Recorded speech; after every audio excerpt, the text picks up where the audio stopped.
Mumtaz TV bersama menegakkan sunnah. Alhamdulillah alladzi bini'matihi tatimmu shalihat.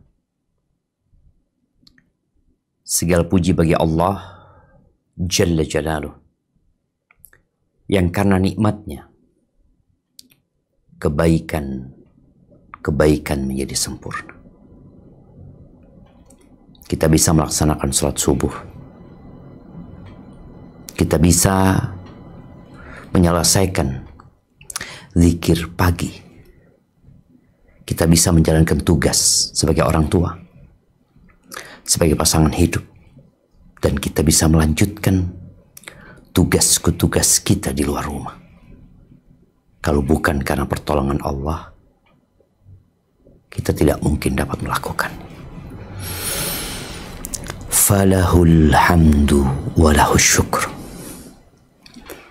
Allahumma salli wa sallim ala abdika wa rasulika Sayyidina wa maulana Muhammadin wa ala alihi wa ashabi ajma'in, amma ba'd. Ahibati fillah, semoga Allah Jalla Jalaluh memberikan petunjuk kepada kita, membimbing kita untuk taat dan patuh kepadanya, menolong saudara-saudara kita yang sedang mendapatkan musibah, dan menghancurkan musuh-musuh yang zalim dan berlaku semena-mena kepada saudara-saudara kita, khususnya di Gaza, Palestina. Jamaah rahimakumullah, tema kita hari ini sepertinya salah. Kenapa Anda katakan sepertinya salah? Karena Anda menyampaikannya kepada emak-emak. Sedangkan tema itu buat bapak-bapak. Gitu.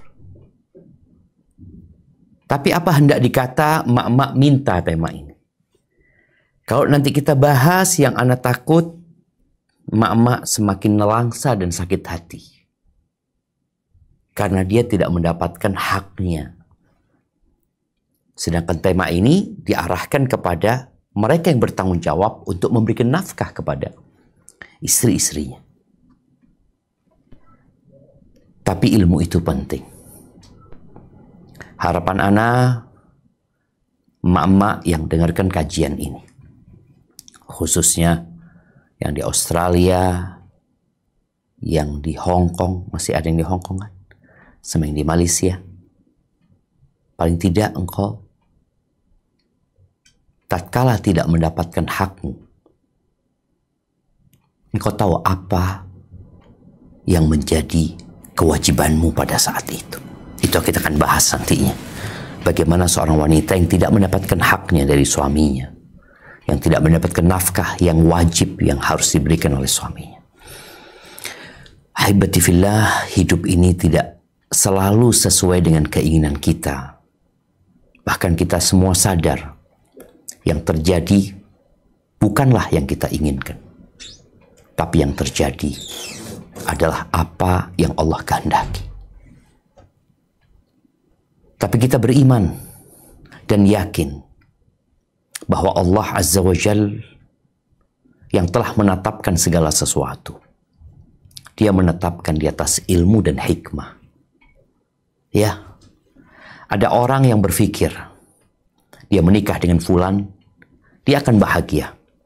Tapi ternyata dia mendapati suaminya tidak seperti yang dia impikan. Ada orang yang berpikir kalau dia punya anak, dia akan berbahagia. Tapi ternyata anaknya lahir memiliki kebutuhan khusus. Atau anaknya tatkala besar hanya membuat orang tuanya semakin menderita. Tapi hidup ini adalah ujian. Ya, kita capek, kita lelah. Tapi jangan istirahat sebelum waktunya. Datang tuh waktu istirahat.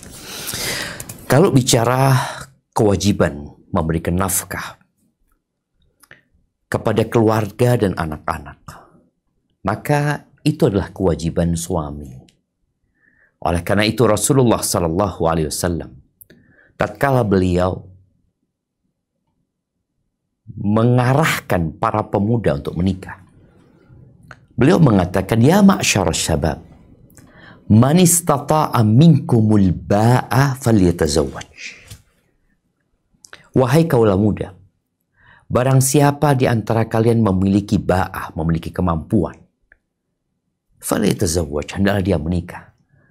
Ya, kemampuan secara fisik, kemampuan secara ekonomi, dia dapat memberikan mahar kepada istrinya, dia dapat memberikan nafkah yang Allah wajibkan atas dirinya kepada yang menjadi tanggung jawab dia, hendaklah dia menikah.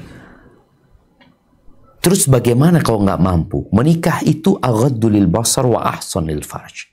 Menikah itu akan lebih membantu seseorang dalam menundukkan pandangannya dan menjaga kemaluannya.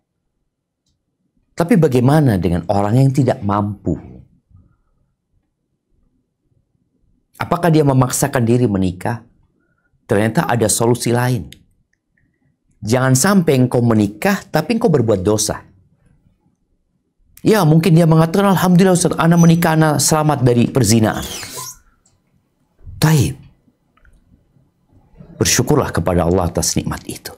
Tapi ada kewajiban lain, yaitu memberikan nafkah.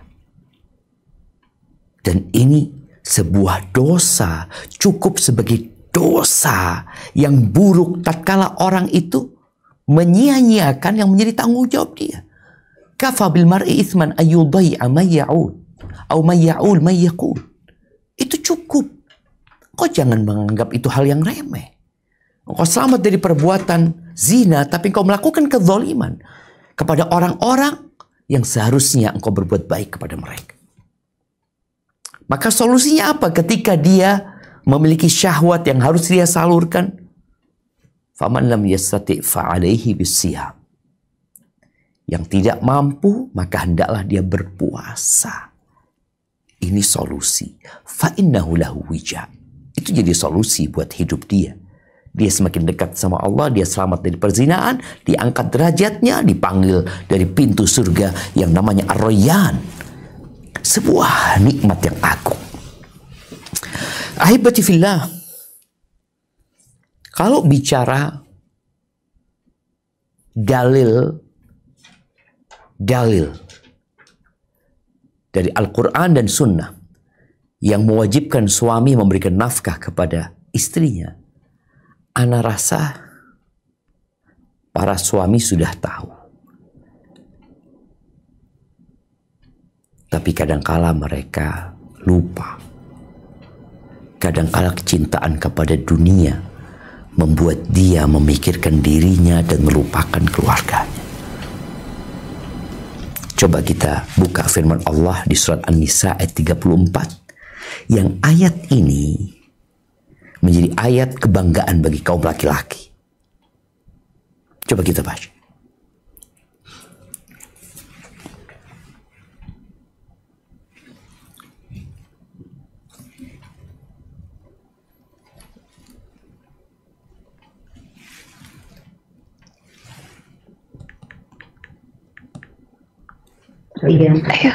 A'udzu billahi minasyaitonir rajim.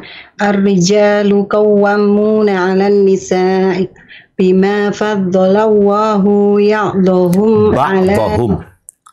ba'dahum 'ala ba'din wa bima anfaqu min amwalihim. Fassolihatu qanitatun hafizatun lil ghaibi bima hafidallahu wallati takhafuna nushuzahunna fa'idhuhunna wahjuruhunna fil madaji'i wadribuhunna fa'in ata'nakum fala tabghu 'alaihinna sabilan innallaha kana 'aliyan kabira. Kaum laki-laki itu adalah pemimpin bagi kaum wanita. Oleh karena Allah telah melebihkan sebagian mereka laki-laki atas sebagian yang lain wanita. Dan karena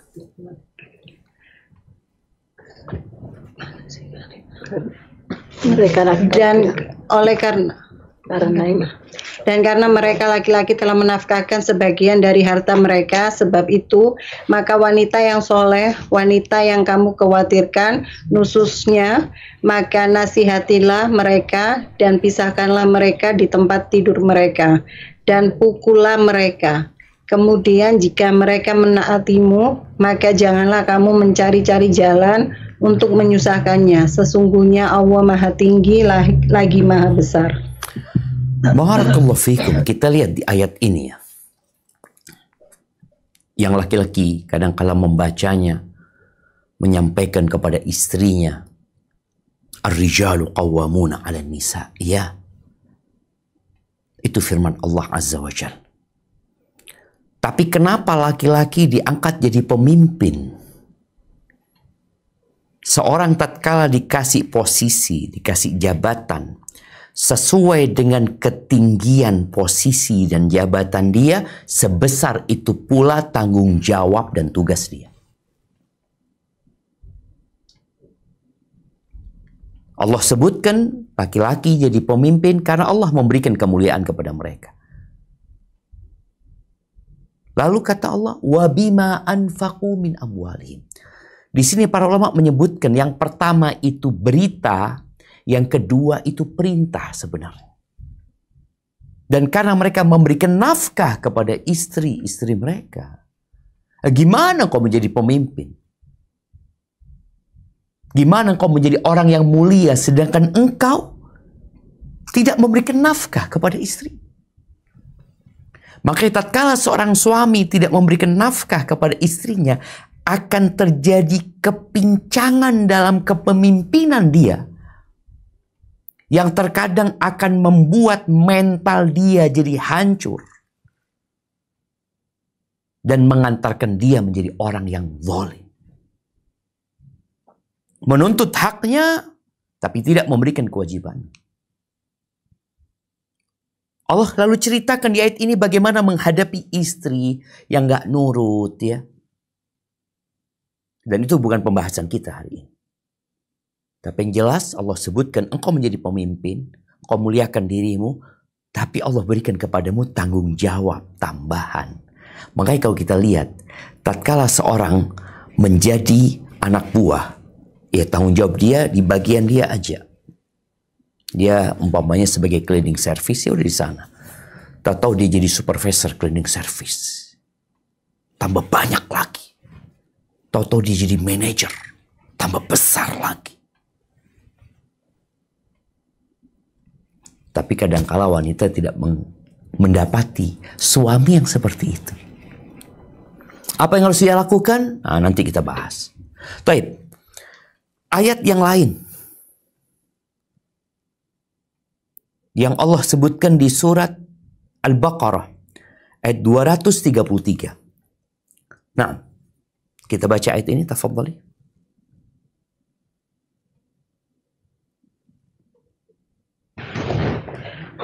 Bismillahirrahmanirrahim. Wal walidatu yurdi'na auladahunna haulaini kamilain liman arada ayyutimmar radha'ata wa 'alal mauludilah rizquhunna wa kiswatuhunna bil ma'rufi la tukallafu nafsun illa wus'aha la tudarra walidatum biwaladiha wala mauludun lah biwaladihi wa 'alal warithi wala mauludun lahu biwaladihi wala mauludun lahu biwaladihi. Nah, wala mauludun lahu biwaladihi wa 'alal warithi mislu zalika fa in arada fi fisolan fa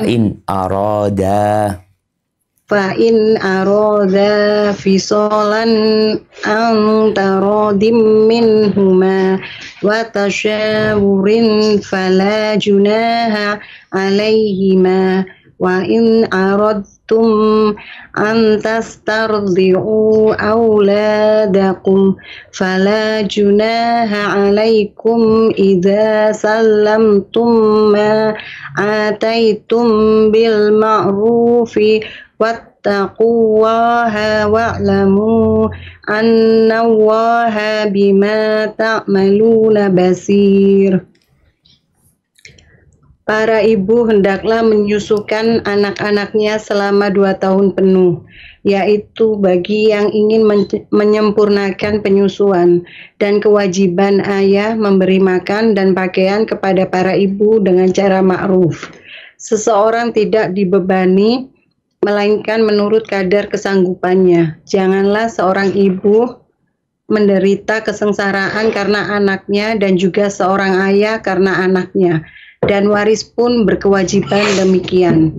Apabila keduanya ingin menyapih sebelum 2 tahun dengan kerelaan keduanya dan permusyawaratan, maka tidak ada dosa atas keduanya. Dan jika kamu ingin anakmu disusukan oleh orang lain, maka tidak ada dosa bagimu apabila kamu memberikan pembayaran menurut yang patut. Bertakwalah kamu kepada Allah dan ketahuilah bahwa Allah Maha melihat apa yang kamu kerjakan. Kita lihat jemaah, Allah menutup ayat ini yang berbincang tentang hak dan kewajiban. Wa'lamu wattaqullaha, bertakwalah kepada Allah, wa'lamu, dan ketahuilah annallaha bima ta'maluna basir.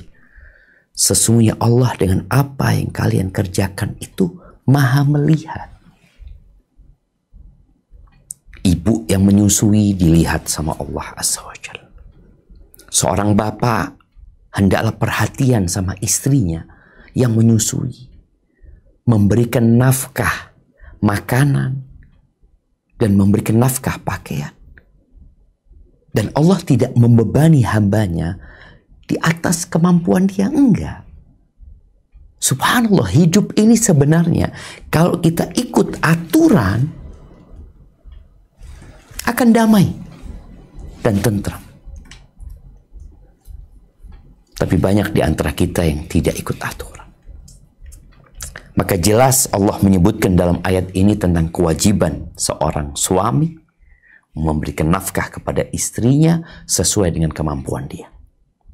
Tidak boleh disengsarakan bapak sama ibu ya, sang istri nuntut lebih kepada suaminya, atau sang suami tidak memberikan yang sesuai dengan kemampuan dia. Akhirnya saling membahayakan. Istri menuntut lebih, suami memberikan kurang. Allah katakan la tudar. Nggak boleh. Gara-gara anaknya, bapaknya dibebani, jadi menderita, atau ibu yang menderita. Semua sesuai dengan kemampuan. Baik, ayat terakhir yang akan kita baca jemaah berkaitan dengan nafkah ini, itu yang di surat At-Talaq ayat 6 dan 3, ayat 6 dan 7 afwan, ayat 6 dan 7 di surat At-Talaq ayat 6 dan 7. Ini perceraian juga dibahas tentang masalah nafkah. Apa kata Allah Azza wa Jalla? Nah, silakan dibaca.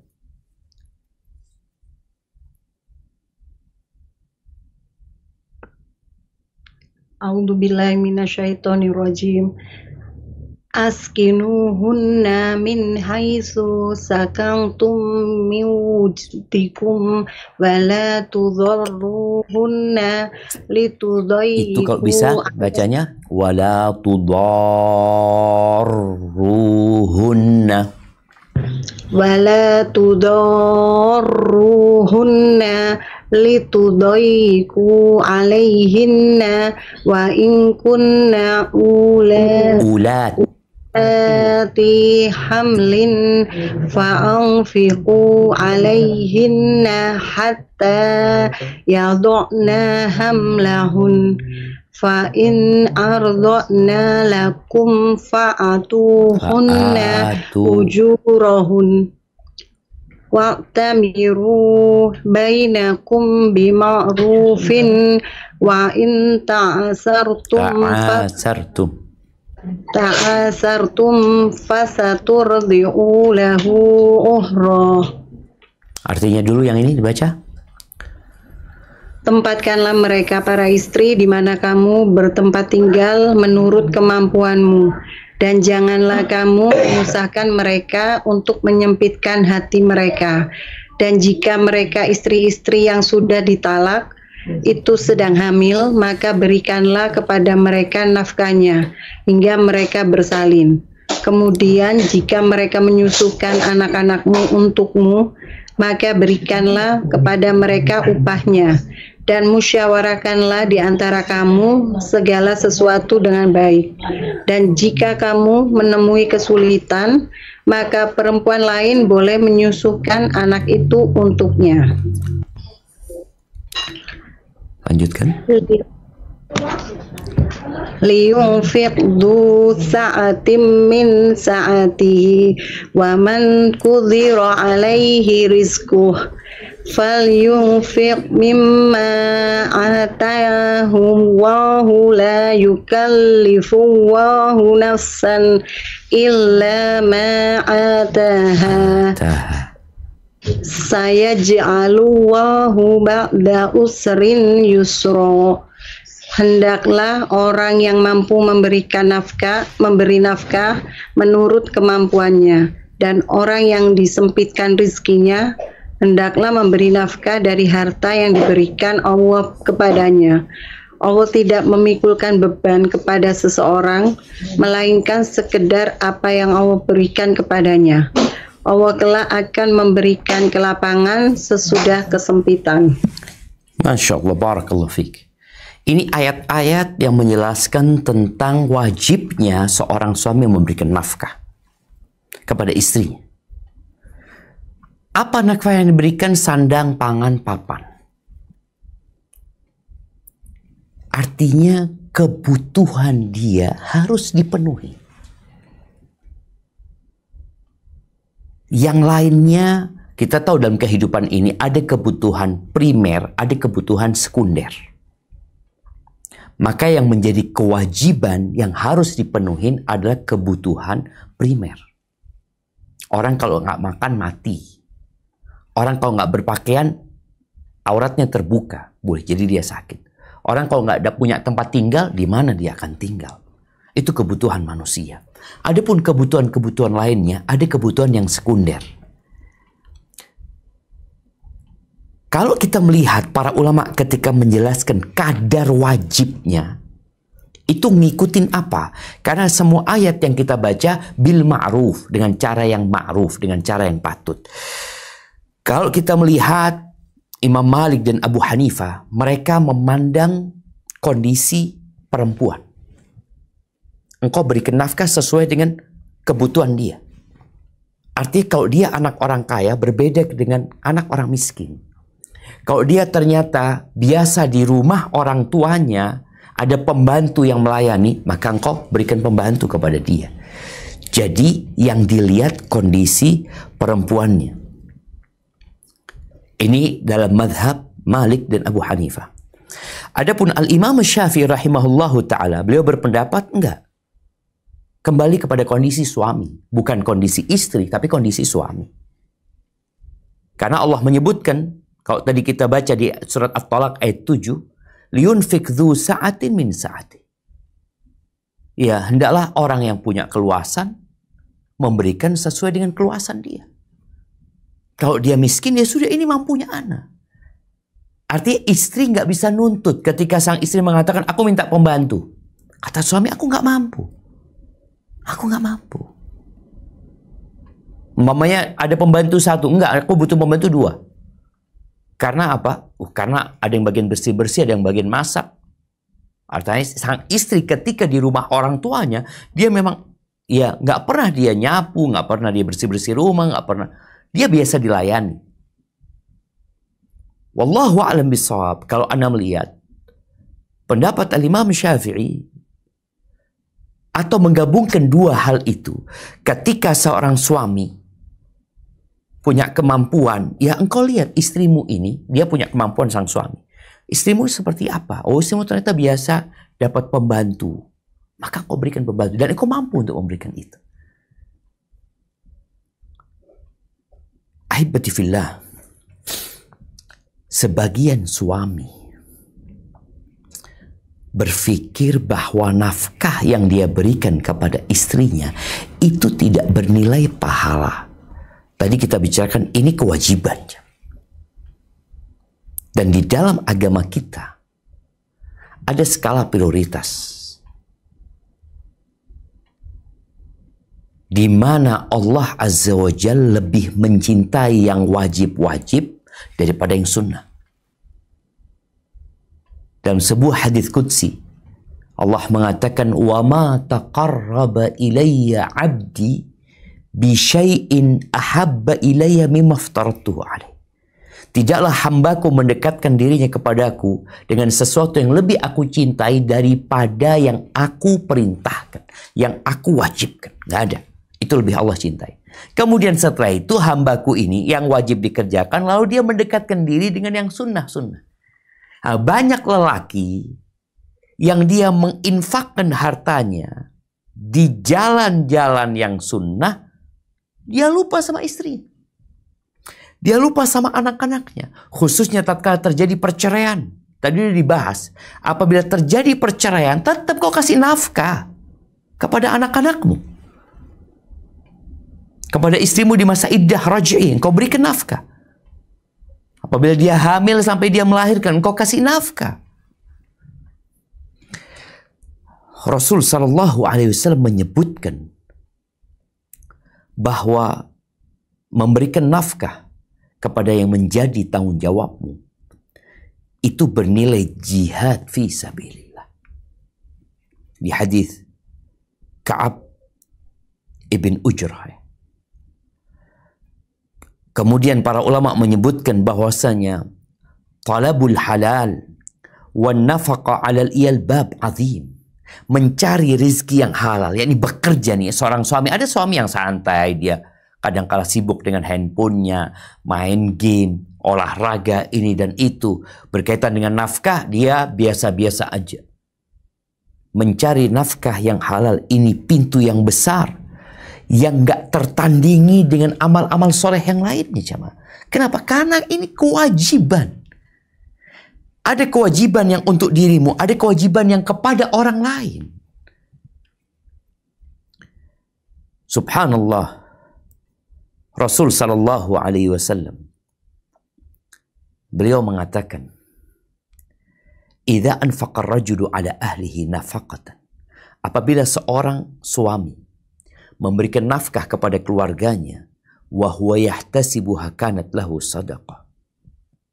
Dan dia berharap pahala, dapat nilai sedekah. Jadi bukan hanya bangun masjid engkau dapat nilai sedekah. Bukan hanya berbagi kepada fakir miskin kau dapat nilai sedekah. Engkau memberikan kepada istrimu, kepada anak-anakmu. Sampai kata Nabi SAW, hatta ma taj'al fi fimra'atik, sampai yang engkau letakkan di mulut istrimu. Bahkan ini termasuk a'zamu sadaqat, termasuk sedekah yang paling agung. Nabi SAW mengatakan dalam hadis riwayat Imam Muslim, dinarun anfaqtahu fi sabilillah, satu dinar yang engkau nafkahkan dalam jihad di jalan Allah, dan satu dinar yang engkau nafkahkan untuk membebaskan budak, wa dinarun tasaddaqta bihi ala miskin, dan satu dinar yang engkau sedekahkan kepada seorang yang miskin, wa dinarun anfaqtahu ala ahlik, dan satu dinar yang kau nafkahkan kepada istrimu, kepada keluargamu, a'zamuha ajran alladhi anfaqtahu ala ahli, yang paling besar pahalanya, ni jihad, ni membebaskan budak, ni buat fakir miskin, ni buat istri, yang paling besar pahalanya yang engkau nafkahkan kepada keluargamu, kepada istri. Subhanallah. Di riwayat Muslim juga dikatakan afdalu dinarin yunfiquhu rajul, sebaik-baiknya dinar yang dinafkahkan oleh seorang suami, seorang lelaki, dinarun yunfiquhu ala iyali, satu dinar yang dia nafkahkan kepada keluarganya. Ahibati fillah, kullukum ra'in. Setiap kalian adalah pemimpin dan setiap kalian akan dimintain pertanggungjawaban atas apa yang dia pimpin. Bagaimana sekarang kalau ada suami yang tidak memberikan nafkah kepada istrinya? Ima dia mampu tapi dia bakhil. Istri boleh ngambil nih. Dia mampu tapi dia bakhil, tidak memberikan yang cukup. Ima dia memang nggak mampu. Apa yang harus dilakukan? Para ulama menyebutkan bahwa sang istri punya 3 pilihan. Pilihan pertama, dia minta pisah. Pernikahannya dia batalin sama suaminya. Karena suaminya tidak memberikan nafkah. Pilihan yang kedua, dia bersabar. Dan dia masih melayani suaminya. Pilihan yang ketiga, dia tetap mempertahankan status pernikahannya, tapi dia tidak lagi melayani suaminya. 3 pilihan ya. Dia anak akan bacakan ya dari kitab Al-Muhadzab dalam fikih Imam Syafi'i, dikatakan wa in ikhtarat al-maqam ba'da al-i'sar. Kalau sang istri memilih bertahan sama suaminya dalam kondisi suaminya kesulitan untuk memberikan nafkah, bahkan mungkin tidak memberikan nafkah, lam yalzamha tamkinul istimta. Iya, dia tidak harus melayani suami. Urusan ranjang boleh jadi dia nggak melayani suami. Walaha an takhruj min manzilihi. Dan perempuan ini boleh keluar dari rumahnya. Suaminya nggak ngasih nafkah, dia boleh keluar. Anda mau kerja, mau cari duit. Li'anna tamkin fi muqabalatin nafaqah. Karena dia melayani suaminya, urusan ranjang apalagi, karena suami ngasih nafkah sama dia. Tatkala suami tidak memberikan nafkah, fala yajib ma'adamiha, maka nggak wajib bagi dia untuk melayani suaminya ketika suaminya tidak memberikan nafkah. Kemudian disebutkan dalam syarah Al-Muhadzab, idza thabata i'tharuz zauj, kalau bisa dipastikan suaminya dalam kondisi nggak mampu memberikan nafkah. Bukan nggak mau ya, ini bicara nggak mampu. Khuyyirat baina thalathati asya. Dia dapat pilihan 3 perempuan ini. Nih, pilihan yang pertama, dia mengcancel pernikahannya. Yang kedua, dia tinggal sama suaminya dan dia melayani suaminya. Tapi kewajiban suaminya memberikan nafkah itu dia hitung. Artinya jadi utang buat suami. Mamanya biasanya dia kasih nafkah untuk urusan sandang pangan papannya, jadi kewajiban sebulan anggap 3 juta. Suami nggak ngasih nih. Ya sudah, dihitung. Mulai bulan ini kau nggak ngasih, udah nggak apa-apa. Ini kewajiban memberikan nafkah kepada istri, ingat. Walaupun istri kaya. Walaupun istri mampu. Ini bicara kewajiban suami. Jadi sang istri tadi ketika dia punya kemampuan, aku hitung kok. Kau nggak ngasih nafkah sama aku, dihitung. Sebulan 3 juta, setahun 36 juta. Ketika suami dapat warisan umpamanya, dia bisa tagih kepada suaminya. Ini pilihan yang kedua. Kemudian artinya pilihan yang kedua ini, dia tetap mempertahankan pernikahannya, melayani suaminya, dan dia menerima suaminya tidak memberikan nafkah, tapi dia menghitung. Artinya dia tidak mengikhlaskan. Kalau dia mengikhlaskan, selesai. Ini kondisi dia tidak mengikhlaskan, berarti dicatat. Yang ketiga, wa baina an tuqima 'ala nikah walakin la yalzamuha an tumakkinahu min nafsiha bal takhruj min manzilihi.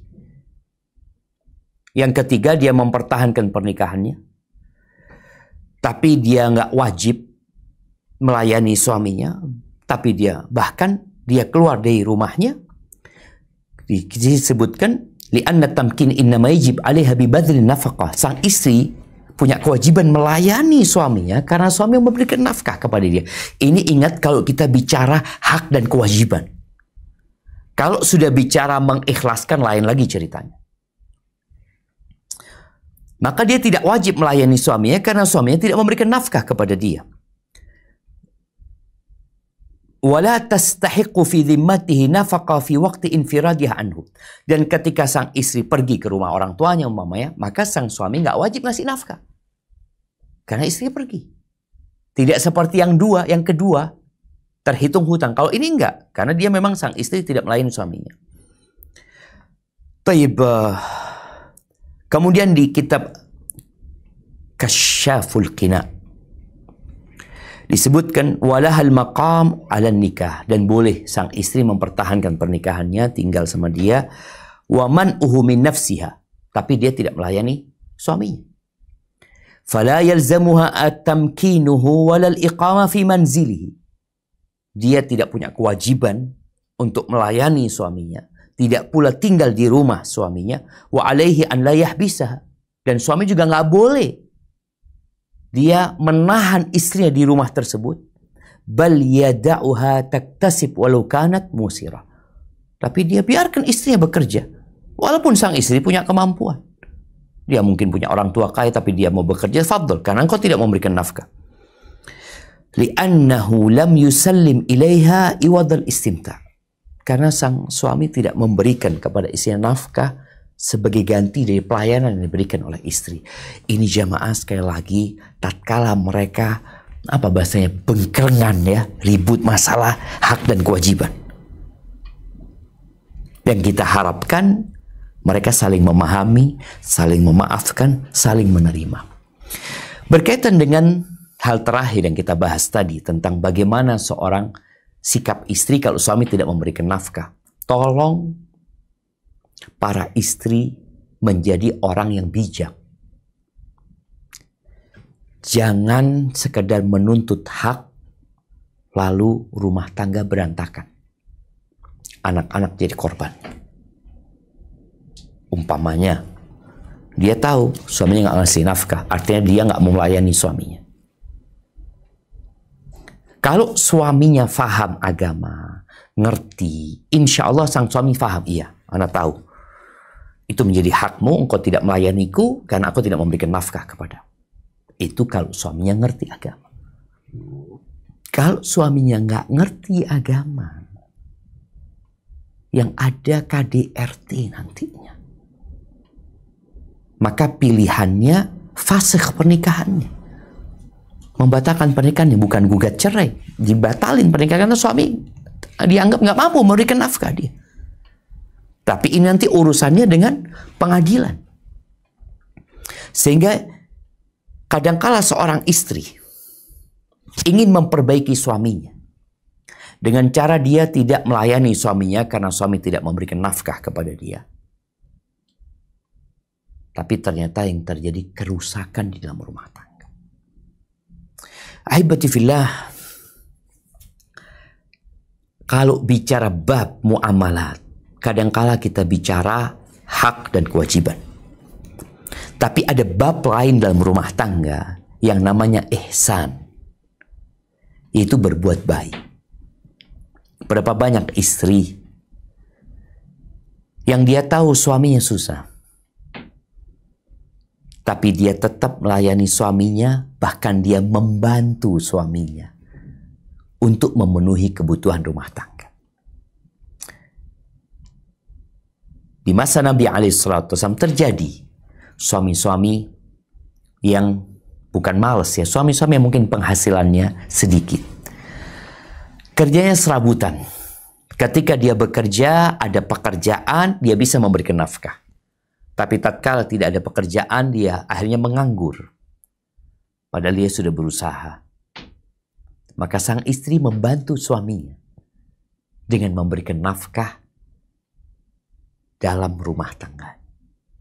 Bagaimana cerita Zainab, Imra'atu bin Mas'ud. Nabi alaihi salatu wassalam beliau memberikan nasihat, tausiah, mau'izah kepada para wanita agar mereka bersedekah. Akhirnya Zainab ini datang kepada suaminya. Aku sepertinya nggak bisa lagi bantu engkau dalam memenuhi kebutuhan rumah tangga. Artinya kan yang wajib kan suami, bukan istri. Aku ingin sedekah. Ini istri tidak mau bantu suaminya karena dia ingin bersedekah. Dia ingin dapat pahala sedekah, dia ingin diselamatkan dari api neraka, ya. Kata Abdullah bin Mas'ud, nggak apa-apa, kata dia, Allah tidak akan menelantarkan kita. Tapi engkau coba tanya sama Nabi alaihi salatu wassalam. Akhirnya bertanya kepada Rasul SAW. Datang ke rumah Nabi alaihi salatu wassalam, ketemu sama Bilal. Dia titip pertanyaan kepada Bilal. Dan disebutkan dalam athar tersebut, ada perempuan lain ternyata dari kalangan Ansar yang juga ingin menanyakan hal yang sama. Maka akhirnya bertanyalah Bilal kepada Nabi SAW, dan istrinya Abdullah bin Mas'ud minta kepada Bilal supaya namanya dirahasiakan. Kenapa? Karena Abdullah bin Mas'ud ini memiliki hubungan yang sangat dekat sekali sama Rasul SAW. Bahkan seakan-akan salah satu dari keluarga Nabi alaihi salatu wassalam. Karena seringnya Abdullah bin Mas'ud keluar masuk rumah Nabi alaihi salatu wassalam. Nabi tanya, Ayuz Zayanib, Zainab yang mana? Ya, karena ditanya, akhirnya Bilal terus terang, Zainab istri Abdullah bin Mas'ud. Sampaikan kepada dia bahwa yang dia berikan kepada suaminya itu bernilai sedekah. Nggak akan hilang dari catatan kebaikanmu. Tapi yang perlu digarisbawahi, menjaga niat agar ikhlas lillahi ta'ala. Sayaj'alullah ba'da usrin yusra. Di ayat ke-7 dari At-Talaq tadi kita baca, Allah akan menjadikan setelah kesulitan itu kemudahan. Dan Allah juga berfirman, fa inna ma'al usri yusra. Sesungguhnya bersama kesulitan ada kebaikan, ada kemudahan. Inna ma'al usri yusra. Sesungguhnya bersama kesulitan itu ada kemudahan. Jadi hendaklah kita memandang kehidupan ini tidak hanya dengan saling menuntut hak dan kewajiban. Tapi berusaha engkau memberikan pelayananmu. Ketika engkau tidak mendapatkan hakmu, minta sama Allah Azza wa Jalla. Kadangkala ada suami yang royal bersama kawan-kawannya, tapi dia bakhil kepada istrinya. Ketahuilah bagi para wanita, ketika hakmu sudah dipenuhi, sandang, pangan, papan sudah dipenuhi, sang suami boleh berbuat apa saja dengan harta suaminya selama dalam ketaatan. Mungkin dia ingin menyenangkan orang tuanya, dia belikan mobil orang tuanya, dia bikinkan rumah orang tuanya. Lalu engkau bertanya, masa aku nggak dikasih? Apabila kewajiban dia sudah dia laksanakan, yang lebih dari itu jadi anjuran, tidak jadi kewajiban. Maka tolong para istri juga tahu mana yang hak dia dan mana yang hanya anjuran suami untuk memberikan tambahan kepada dia. Sehingga engkau tahu suamimu baik. Karena ada istri-istri yang tidak bersyukur dapat suami yang baik.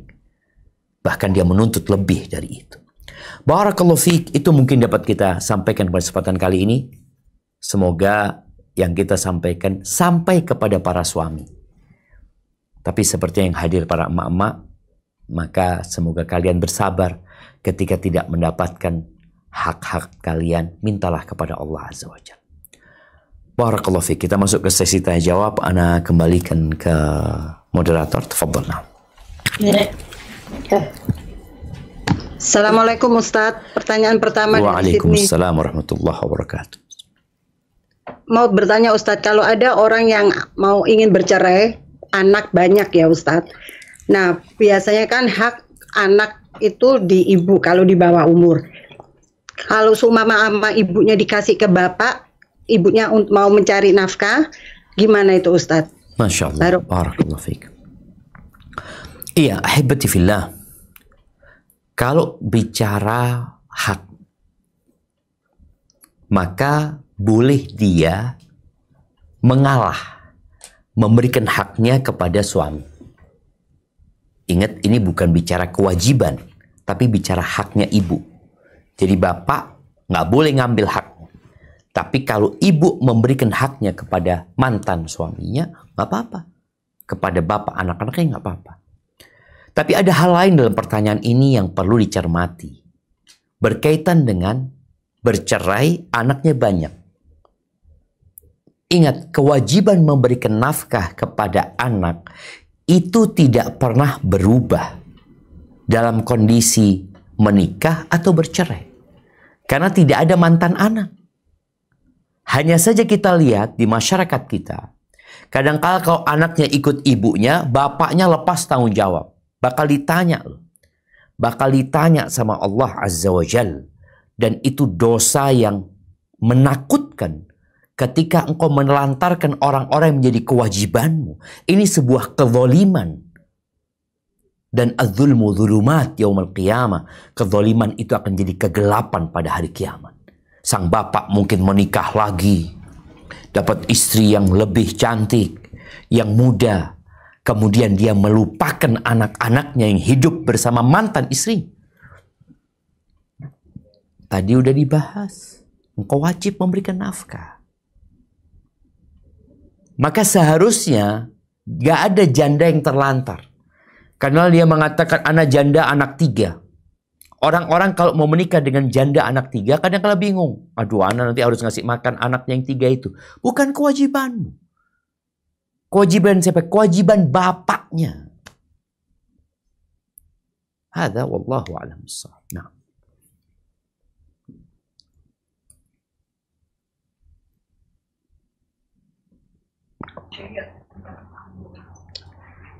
Assalamualaikum Ustadz, barakallahu fiik. Waalaikumsalam warahmatullahi wabarakatuh. Dari Brisbane mau berizin bertanya Ustadz. Tafadhal, barakallahu fiik. Ini sudah sering terjadi, tapi saya mau bertanya lagi Ustadz. Saya mendapat message dari teman bahwa barakallahu fiik umrik ulang tahunnya gitu. Itu saya ignore atau saya jawab Pak Ustadz karena saya tidak ulang tahun lagi. Saya mau menjelaskannya itu belum paham ilmunya.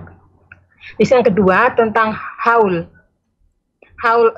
Bapak dan ibu saya sudah wafat, tapi tiap tahun keluarga mengadakan haul dan kita anak-anak harus saweran ngasih dana. Apa hukumnya Ustadz? Saya sebagai anak apa ngasih uang untuk biaya haul tiap tahunnya atau tidak?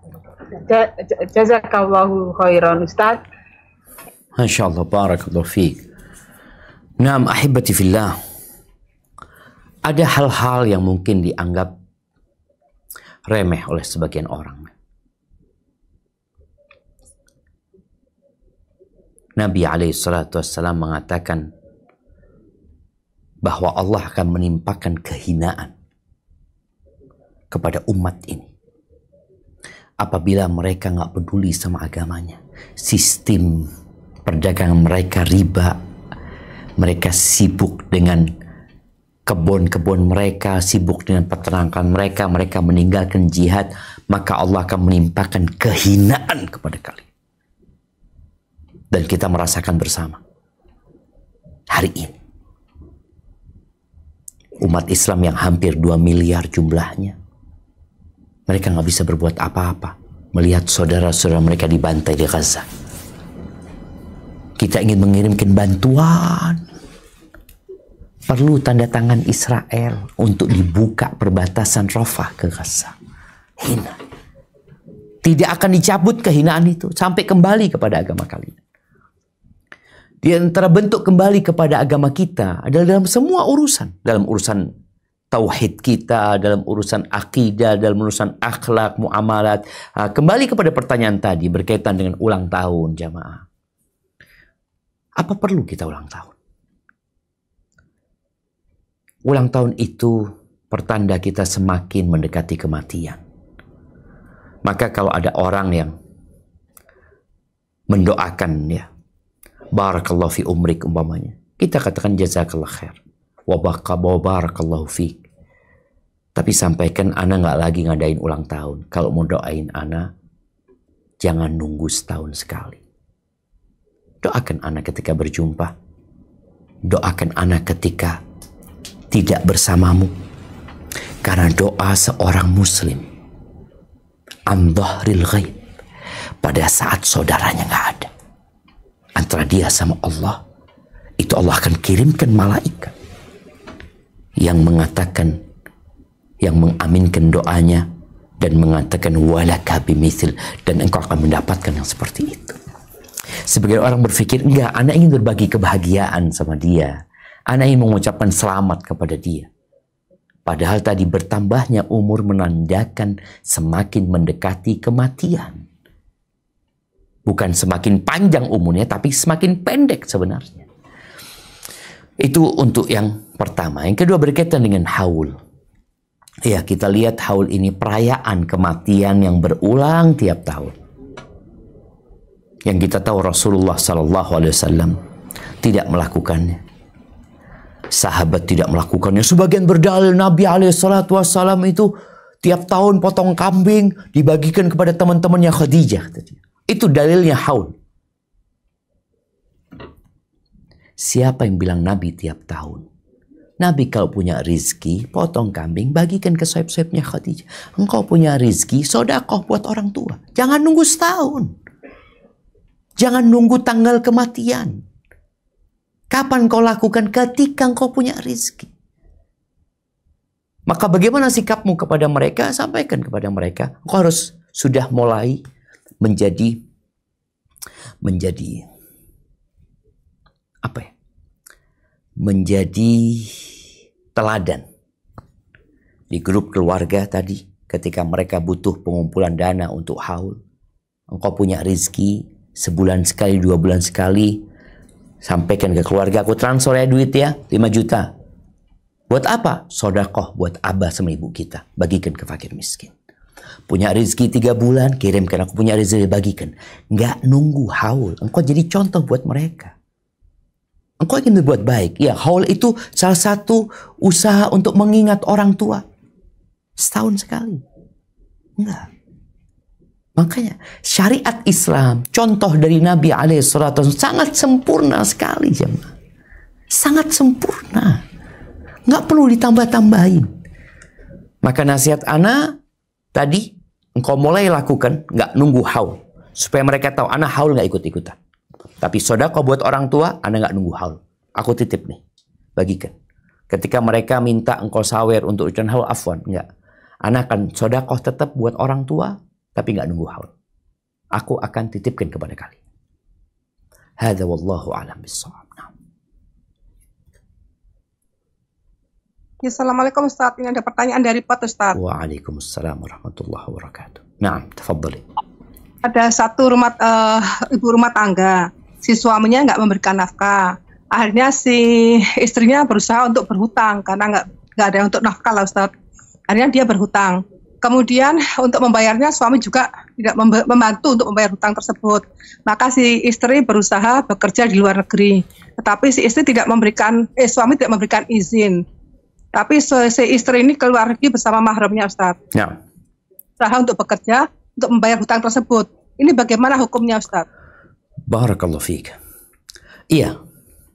Tadi udah kita baca ya penjelasan para ulama bahwa tatkala seorang suami tidak memberikan nafkah kepada istrinya, maka pilihan sang istri 3. Fasakh nikahnya, dibatalkan pernikahannya. Yang kedua, dia tetap mempertahankan pernikahannya. Dia tetap melayani suaminya. Dan mungkin tadi, boleh jadi dia bekerja, boleh jadi dia ngutang, yang semuanya itu nanti dibebankan kepada suaminya. Ini yang berkaitan dengan nafkah ya. Ketika suami punya duit, engkau bayarin semua ini. Ini kewajibanmu, bukan kewajibanku. Artinya sang istri berhutang untuk kebutuhan rumah tangga. Untuk nafkah. Nanti yang bayar siapa? Suaminya. Kadang-kadang suami nggak mau bayar tadi. Pilihan yang ketiga, istri dia mempertahankan status pernikahannya, tapi dia tidak melayani suaminya, dan tadi disebutkan juga bahwasanya sang suami tidak punya hak untuk menghalangi suaminya pergi, menghalangi istrinya pergi bekerja. Apalagi kalau dikatakan dia harus bekerja ke luar negeri, tapi dia tetap mempertahankan pernikahannya, insya Allah nggak ada masalah. Selama benar suami tidak memberikan nafkah.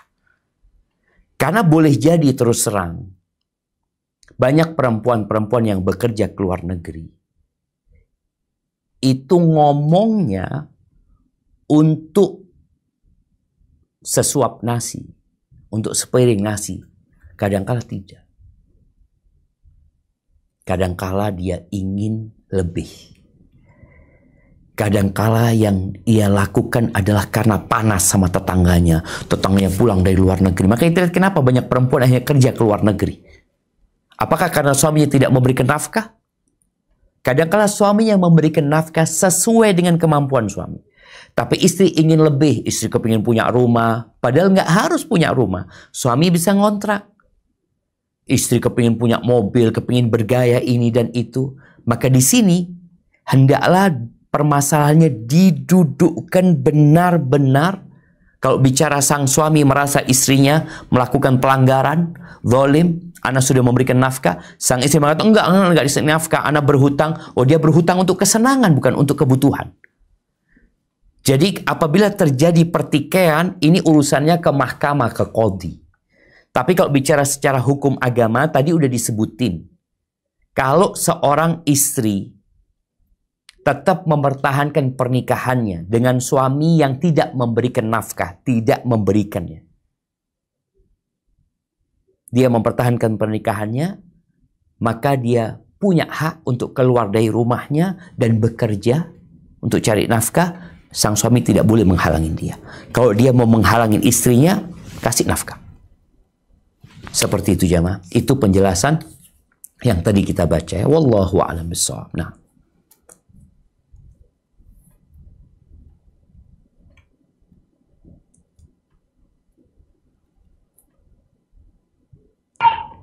Assalamualaikum warahmatullahi wabarakatuh. Waalaikumsalam Kita dari warahmatullahi Melbourne wabarakatuh. mau nanya,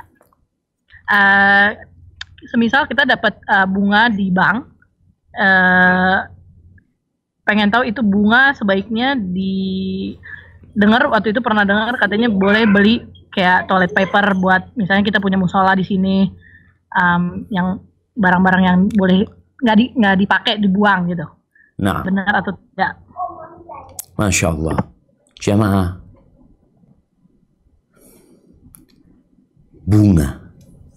Orang tuh kalau dengar bunga santai ya. Kalau dengar bunga senang. Gembira. Orang kalau dapat riba itu namanya, maka dia harus takut kepada Allah Azza wa Jalla. Dia khawatir. Yamhaqullahu riba wa yurbi sadaqat. Allah menghancurkan pelan-pelan riba. Ketika bicara engkau dapat bunga, engkau mau dapat bunga. Ini riba. Yang kau dapatkan laknat. Yang kau dapatkan murka Allah Azza wa Jal. Bagaimana Nabi SAW melaknat akila riba wa mukilahu. Orang yang makan riba dan yang memberikan makan riba itu dilaknat. Yang nulis, yang mencatat, yang menjadi saksi. Tapi bagi orang-orang yang terpaksa. Ingat, terpaksa. Dia meletakkan uangnya di bank yang ada ribanya.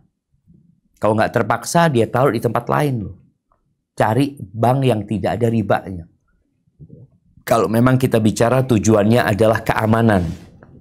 Kadangkala kita punya tujuan bisnis memang harus menggunakan bank riba. Hendaklah engkau senantiasa beristighfar mohon ampun sama Allah Azza wa Jal. Yang kalau pada akhirnya ada riba yang kau dapatkan. Maka di sini orang-orang kalau mau letakkan uang yang nggak dipakai, tolong letakkan yang di tempat yang syariat. Kalau enggak, engkau belikan emas, engkau taruh di umpamanya di safety box. Tapi kalau uang itu memang diputar, ya apa hendak diperbuat. Tapi intinya, hendaklah engkau bertakwa kepada Allah Azza wa Jalla, jangan sampai engkau dapat riba tadi, dapat laknat. Tapi kalau ternyata ada, karena kita tidak bisa menghindari dan ada itu riba kita dapatkan, kemana kita salurkan? Kita perlu membersihkan diri kita dari riba. Jadi seakan-akan uang itu bukan uang kita. Ingat, jangan berpikir engkau bersedekah dengan uang tersebut. Uang itu perlu engkau lepaskan kemana? Bebas. Memang ada sebagian ulama yang mengatakan, ya untuk maslahat umum. Ya, untuk maslahat umum silahkan, untuk toilet atau apa. Tapi sekali lagi jangan berpikir engkau berbuat baik ya dengan uang tersebut. Engkau sedang membersihkan dirimu dari dosa. Atau kalau ada orang fakir, miskin yang memang membutuhkan, kau berikan kepada dia juga nggak ada masalah. Buat dia bukan riba, buat engkau riba. Dia mendapatkannya pemberian dari dirimu, buat diri mereka bukan riba, tapi buat engkau riba. Seperti itu. Hadza wallahu a'lam bissawab. Nah.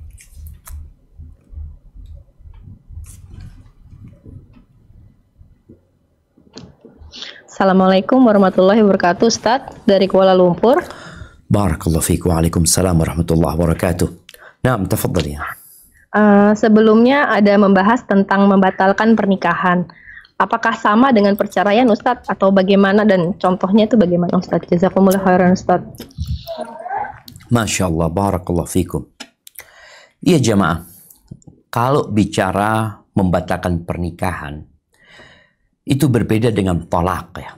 Kalau tolak itu sang suami menjatuhkan, menyelesaikan pernikahannya kepada suami dengan mengatakan aku ceraikan engkau mamanya. Kalau membatalkan yang istilahnya fasakh ya. Fasakh.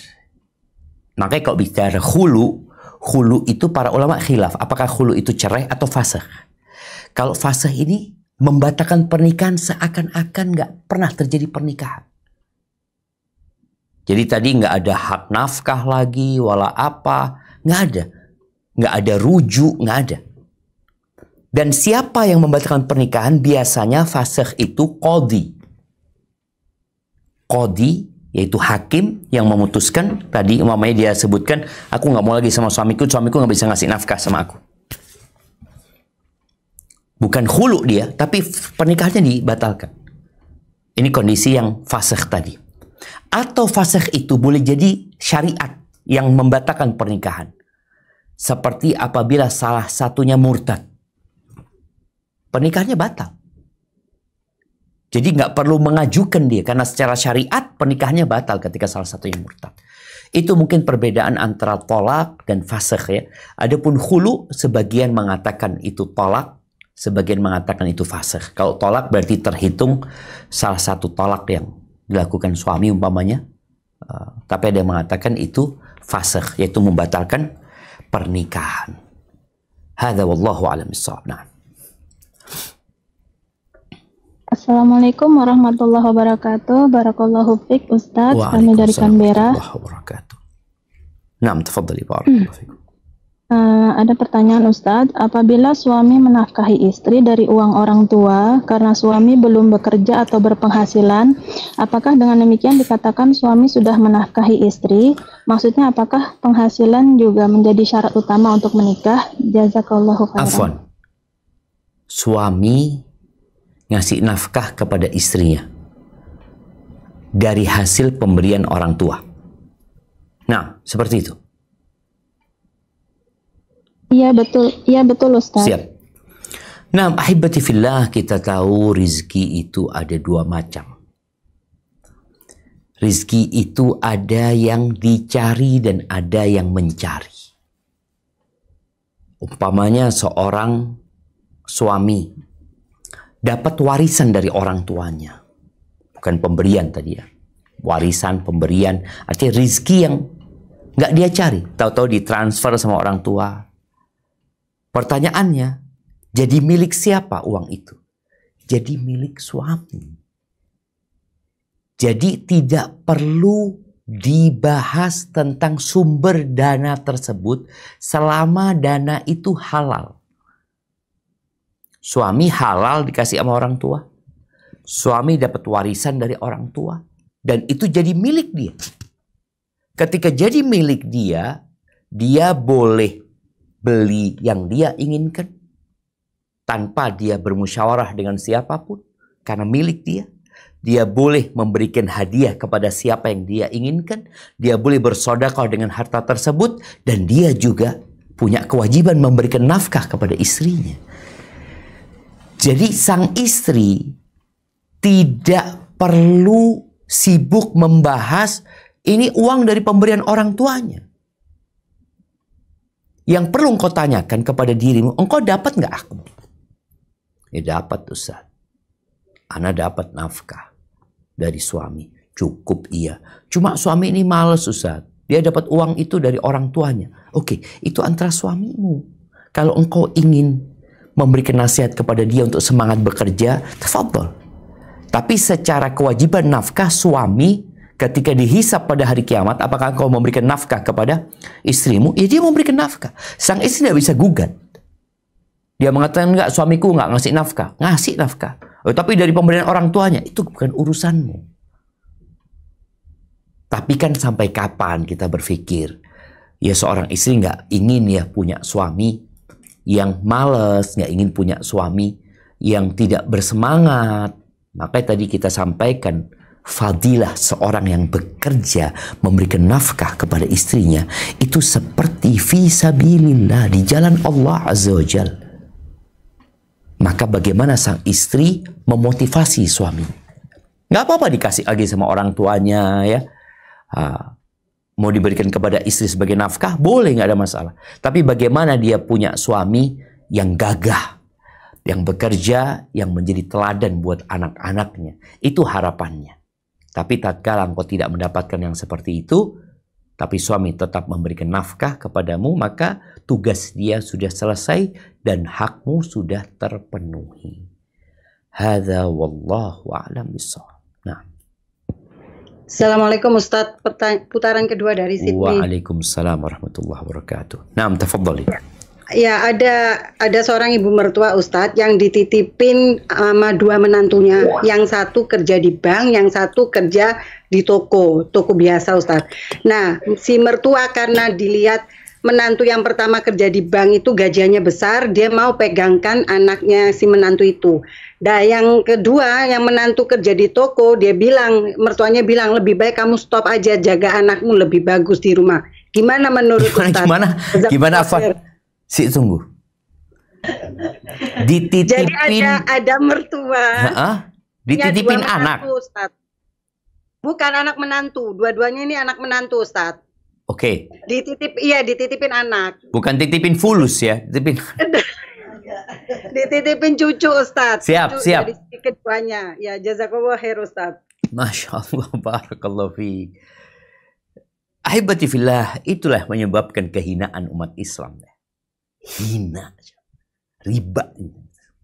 Dan dosa-dosa tentunya membuat kehinaan. Bagaimana dia menganggap anaknya yang bekerja di bank konvensional, bank ribawi, sebagai kehormatan dan kemuliaan. Cuma tunggu, ana heran tadi. Afan, ana boleh tanya lagi? Silakan Ustadz. Itu emaknya kemana kok dititipin ke neneknya? Dua-duanya bekerja Ustadz. Yang satu bekerja di bank, yang satu di toko biasa Ustadz. Dua-duanya suami istri berarti? Iya, suami istri bekerja. Dua belah pihak ini Ustadz. Iya, kalau bicara tadi mertua tadi umpamanya dia melihat kemuliaan, kehormatan ketika anaknya kerja di bank, dapat duit banyak, ini padahal itu sebenarnya laknat yang dia dapatkan dan kehinaan. Maka tugas kita bagaimana memahamkan orang tua. Tapi secara umum, hendaklah seorang anak itu tidak ngerepotin ibunya. Tadi dia yang bikin anak, dia punya anak titipin ke neneknya. Ya lebih baik dia nggak kerja. Nasihat dari neneknya benar. Walaupun tadi urusan nenek mungkin urusan fulus. Tapi nasihat neneknya kepada ibunya anak-anak itu, engkau lebih baik nggak usah kerja. Engkau sibuk ngurusin anakmu. Karena itu kewajiban memang. Tadi kita jangan sampai menelantarkan kewajiban kita gara-gara urusan dunia juga. Maka nasihat ana, bagaimana mereka bisa memberikan nasihat kepada yang riba tadi untuk bertobat kepada Allah Azza wa Jalla dan memahamkan neneknya bahwa yang dilakukan oleh anak dan menantunya adalah perbuatan yang dimuliakan Allah Azza wa Jalla. Adapun yang dilakukan oleh anak dan menantunya yang kerja di toko adalah sesuatu yang halal ya, walaupun hasilnya sedikit insya Allah berkah. Tapi sebagai ibu, itu nenek ya, sebagai ibunya, maka engkau seharusnya nggak menitipkan anakmu kepada nenek. Kesian, dia sudah capek dikasih fulus sedikit. Maka lebih baik engkau sibuk mengurus anakmu, membesarkan anak-anak dan merawatnya. Tapi mungkin Ustadz nggak cukup Ustadz.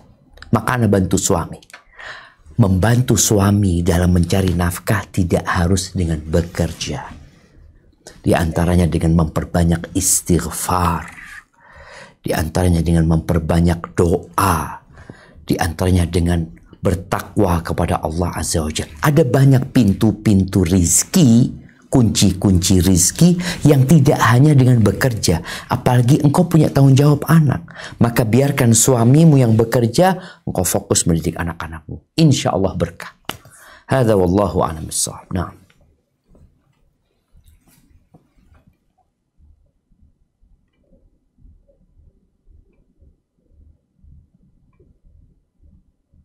Dari Pak nggak ada ya? Langsung aja, kalau nggak ada langsung ke KL please.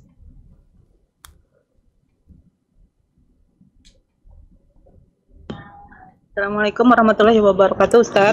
Waalaikumsalam warahmatullahi wabarakatuh. Ustaz, bagaimana dengan seorang suami yang sudah pensiun, sudah tidak daya upaya lagi untuk bekerja gitu, apakah masih punya kewajiban untuk menafkahi istrinya, dan apakah istrinya itu berhak juga untuk bilang tidak melayani suaminya karena hal itu, Ustaz? Tunggu, masih ngasih nafkah tidak dia suaminya? Ya kan udah nggak ada daya upaya, udah pensiun, Ustaz. Loh, pensiun dapat fulus nggak? Pensiunnya tidak ada harta, pensiunnya tidak berlebih gitu. Loh enggak, pensiun dia dapat uang pensiun nggak? Katakanlah tidak gitu. Atau uangnya sudah habis gitu, sudah habis tapi mereka masih hidup kan, cuma tahan berapa tahun gitu, tahan untuk 5 tahun saja. Siap, Masya Allah, barakallahu fikum. Ahibati fillah. Jadi memang orang pensiun ini, bahasa pensiun itu sebenarnya di PHK ya, dia diberhentikan dari pekerjaannya karena dianggap sudah nggak produktif ya ini. Yang dibicarakan adalah masalah memberikan nafkah. Dia mau pensiun, dia mau nggak bekerja, tapi dia menjalankan kewajibannya memberikan nafkah, maka sang istri wajib melayani suaminya. Kalau dikatakan tadi, ya terus terang ada banyak istri yang harus bertakwa kepada Allah Azza wa Jalla. Ana berjumpa dengan beberapa wanita yang menuntut suaminya seperti dahulu sebelum pensiun. Suaminya dulu royal. Suaminya dulu memberikan kepada istrinya lebih daripada hak istrinya. Yang seharusnya istrinya itu hanya dapat tadi sandang, pangan, papan. Artinya kebutuhan-kebutuhan primer dia dipenuhi oleh suaminya. Tapi karena suaminya alhamdulillah punya banyak rezeki, maka istrinya dikasih lebih. Ketika suaminya pensiun, yang masih dapat gaji ya, pensiun, tapi gajinya terbatas. Sehingga dia tidak dapat lagi menyenangkan istrinya seperti dahulu. Kadangkala sang istri nuntut suaminya untuk bekerja. Ayolah engkau bekerja. Masa nganggur seperti ini? Loh, selama suami memberikan nafkah kepada istrinya, ingat sesuai dengan kondisi suami serta kebutuhan primer dalam urusan rumah tangga, maka tugas suami selesai. Maka engkau harus bersabar. Mengingat kebaikan-kebaikan suami yang dahulu. Dia sudah tua. Tapi kan dia bisa bekerja kayak apalah, ngelamar kerja di mana, ini itu. Engkau nggak punya hak untuk memerintahkan suamimu seperti itu. Sekali lagi, apabila suamimu telah memberikan nafkah kepadamu sesuai dengan kemampuan dia. Tapi kalau suami mau bekerja, mau tambahan ya, dia mau punya tambahan, ya lain lagi ceritanya, tafadhol. Dan sang istri tetap tadi wajib melayani suaminya ketika sang suami memberikan nafkah dari dana pensiun dia. Bagaimana kalau suami nggak punya uang?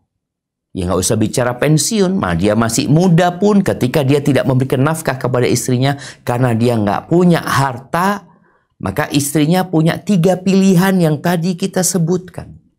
3 pilihan. Dia boleh fasakh pernikahannya, berangkat ke qadhi, dan fasakh ini tidak harus dengan keridhaan suami. Tadi bedanya sama tolak ya. Kemudian yang kedua, atau dia tetap melayani suami, tapi dia menghitung utang kepada suaminya. Suaminya dapat warisan, nanti bayar umpamanya. Yang ketiga, dia tidak melayani suaminya, dia bekerja, dia cari uang. Seperti itu. Jadi, tolong para istri memahami mana yang hak dia, yang boleh dia nuntut sama suaminya, dan mana yang bukan hak dia. Bicara kesenangan, bukan hak dia.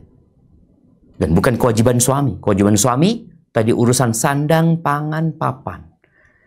Dan banyak keributan ketika suami pensiun, istri nuntut ini, itu, macam-macam. Sang suami nggak mau bekerja, sang suami mau berkebun, dia sudah mau menikmati masa tua dia, pensiun dia, itu yang dia makan bersama istrinya. Sang istri nuntut, oh enggak, engkau harus bekerja ini dan itu. Tolong perhatikan hal itu, sehingga engkau tidak menzalimin suami. Suami tidak boleh dizalimin dan istri juga tidak boleh dizalimin. Sama-sama. Hadza wallahu a'lam bissawab.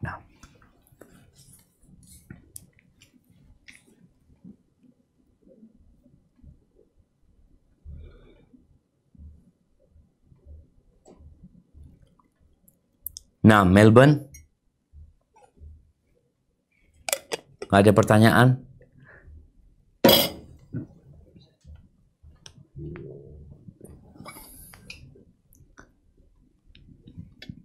Halo, nggak ada suara ya?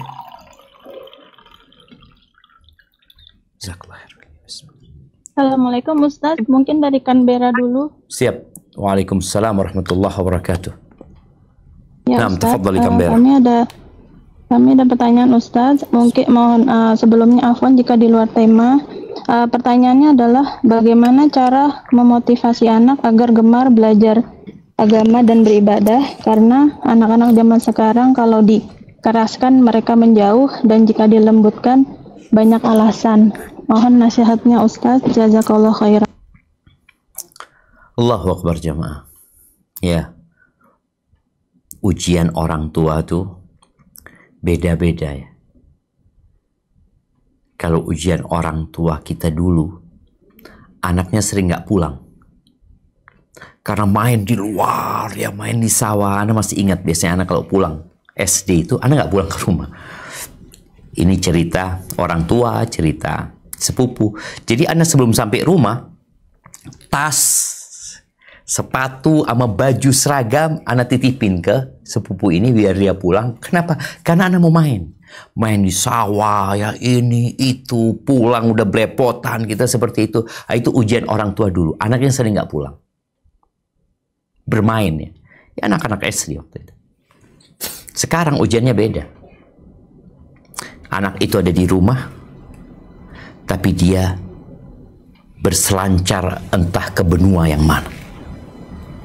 Sibuk dengan handphonenya, sibuk dengan yang dia tonton. Apa yang harus dilakukan orang tua? Yang pertama, berdoa mohon sama Allah Azza wa Jalla.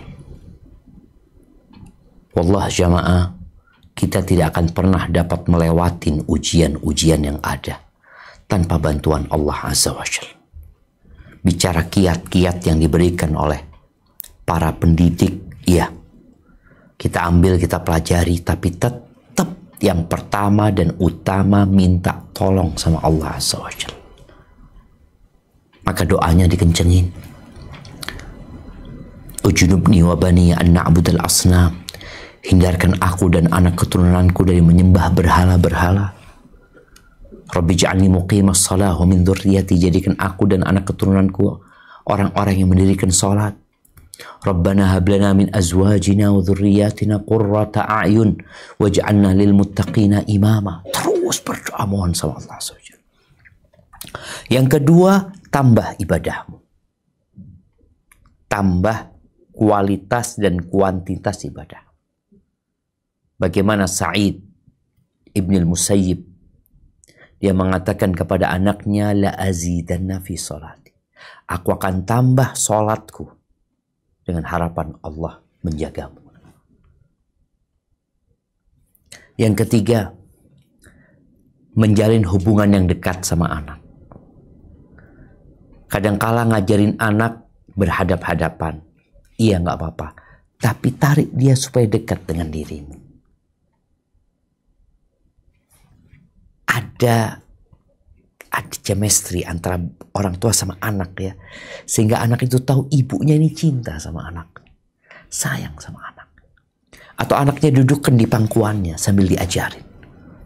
Ajak anak-anak bermain. Bermain. Bukan disuruh bermain, tapi diajak bermain. Banyak orang tua punya banyak mainan. Dia siapkan mainan buat anaknya. Anaknya dilepas di sana, disuruh main. Engkau kemana? Hadirlah engkau bersama anakmu.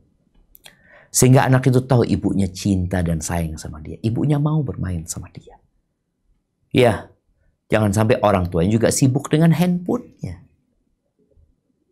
Kemudian ada waktu-waktu khusus yang diberikan buat anak-anak. Ya, bermain dengan handphonenya, nonton sesuatu yang bermanfaat. Karena kita nggak bisa pungkiri kita hidup di zaman gadget sekarang. Hadza wallahu a'lam bissawab. Assalamualaikum Ustadz, putaran ketiga dari Sydney. Barakallahu fiik. Naam, tafadhali. Ada pertanyaan titipan Ustadz, ada satu kondisi kedua orang tua ini yang udah retired gitu Ustadz. Nah anak-anaknya ini alhamdulillah berhasil semua. Jadi nafkah yang diberikan untuk istri kan nggak bisa lagi, jadi diambil alih oleh anak-anaknya Ustadz. Nah si ibu ini kepingin menanyakan bagaimana suaminya ini, apakah nanti dimintain tanggung jawab oleh Allah atau enggak Ustadz? Jazakallahu khair. Masya Allah, barakallahu fiik ya. Ada dua hal ya. Yang pertama, Nabi SAW mengatakan, Anta wa maluka li abik. Engkau bersama hartamu milik bapakmu.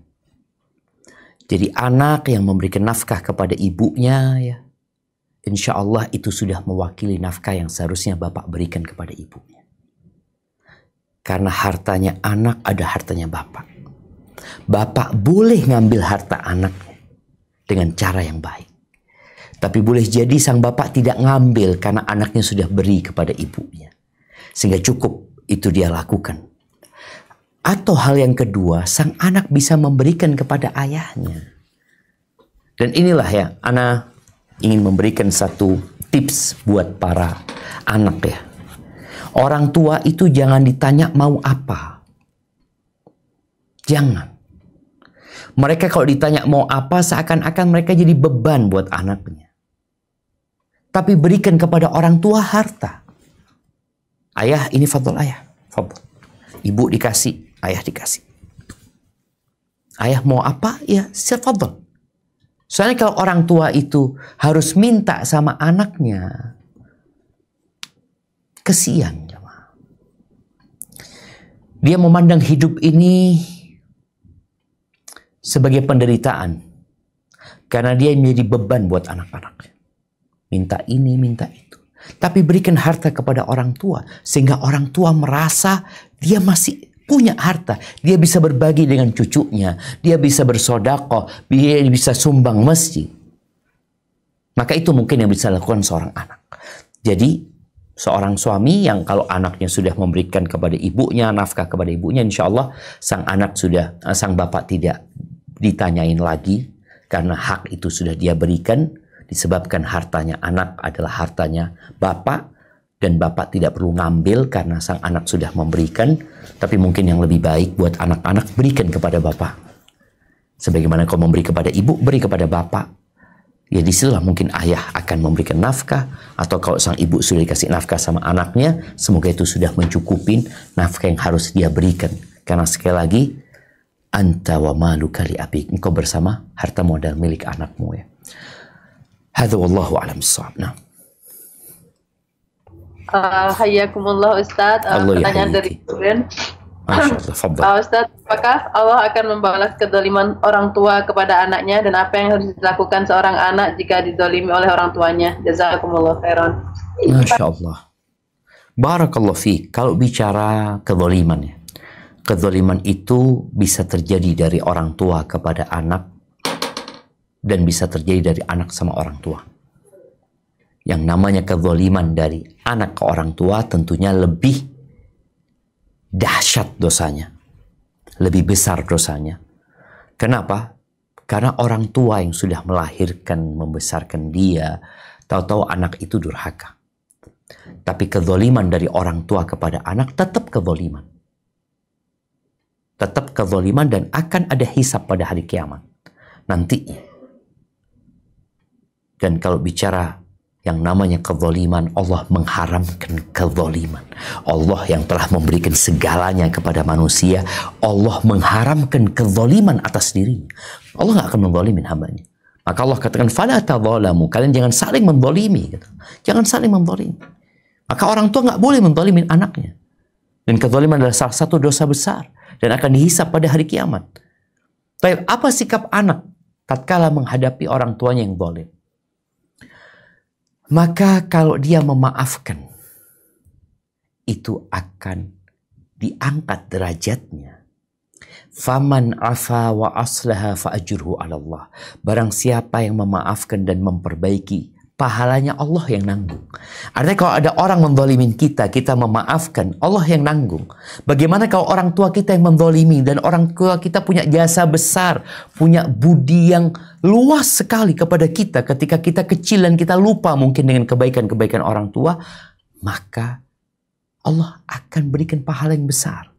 Jadi sikap anak hendaklah dia bersabar, memaafkan orang tuanya, dan itu akan menjadi pahala yang besar bagi dia. Dan sekali lagi, tidak ada kebaikan yang terlupakan jamaah. Dan semoga itu terhitung juga termasuk kebaktianmu kepada orang tua, dengan engkau melihat kebaikan-kebaikan orang tua yang dahulu kepadamu. Hadza wallahu a'lam bissawab. Kayaknya ke pertanyaan terakhir, mana nih? Kuala Lumpur. Naam, tafadhal. Assalamualaikum warahmatullahi wabarakatuh, Ustaz, dari Kuala Lumpur lagi. Ahlan wa sahlan, tafadhal. Menyambung pertanyaan yang tadi, Ustadz, yang membatalkan pernikahan, apakah ini berlaku untuk nikah siri, Ustadz? Sementara kalau kita menikah di KUA itu sudah ada buku nikah, sudah ada status pernikahan di negara didaftarkan gitu. Bagaimana status anaknya, Ustadz? Iya. Begitu, Ustadz. Jazakumullah khairan, Ustadz. Nah, Masya Allah. Kalau bicara nikah siri, ya pada masa lalu pernikahan juga nggak dicatat. Baru sekarang aja pernikahan itu dicatat, kemudian ada mahkamah yang menaungi untuk hal itu. Ya, kalau bicara fasakh pun dengan nikah siri tetap bisa terjadi. Boleh jadi terjadi dengan cara, ya kalau salah dengan syariat, ya ada dua tadi kita sampaikan. Fasakh itu dengan qadhi, dengan hakim, atau dengan syariat. Kalau dikatakan tadi yang berkaitan nikah siri, suaminya tidak memberikan nafkah, ya memang urusannya ini harus dengan qadhi. Urusannya harus dengan hakim. Maka untuk menyelesaikan hal itu kadangkala harus mencatat dulu pernikahannya. Tadi katakan sudah punya anak, dicatat dulu pernikahannya, maka diajukan kepada hakim, hakim yang akan memutuskan. Ada hal-hal yang tidak perlu hakim, salah satunya murtad, selesai. Nggak perlu ke hakim untuk membatalkan pernikahannya. Pernikahannya batal secara otomatis. Adapun kalau tadi terjadi sang suami tidak bisa memberikan nafkah kepada istrinya, sang istri menuntut agar pernikahan ini dibatalkan, boleh jadi di sini ya suami, ya sudah kalau gitu dibatalkan pernikahannya. Tapi kalau suami tidak mau, tidak ridho, kadang-kadang harus ke hakim lagi. Di sini hakim nanti yang akan menentukan. Hadza wallahu a'lam bissawab. Nah. Baik, jamaah, itu menjadi pertanyaan terakhir ya. Pertanyaan berakhir di Kuala Lumpur. Semoga semuanya semakin faham dengan hak-hak dan kewajibannya, dan semuanya juga faham bahwasanya kehidupan tidak sesuai dengan yang kita inginkan. Kesabaran adalah anugerah Allah yang paling agung. Yang kata Nabi SAW, "Wa man yatasabbar yusabbirullah." Barang siapa yang berusaha untuk sabar, Allah akan jadikan dia penyabar. "Wa ma u'tiya ahadun ata'an awsa wa khairan minas sabr." Dan tidaklah seorang dikasih karunia sama Allah yang lebih baik dan lebih luas daripada kesabaran. Karena hidup ini butuh sabar. Subhanakallahumma bihamdika asyhadu an la ilaha illa anta astaghfiruka wa atubu ilaik. Wassalamualaikum warahmatullahi wabarakatuh.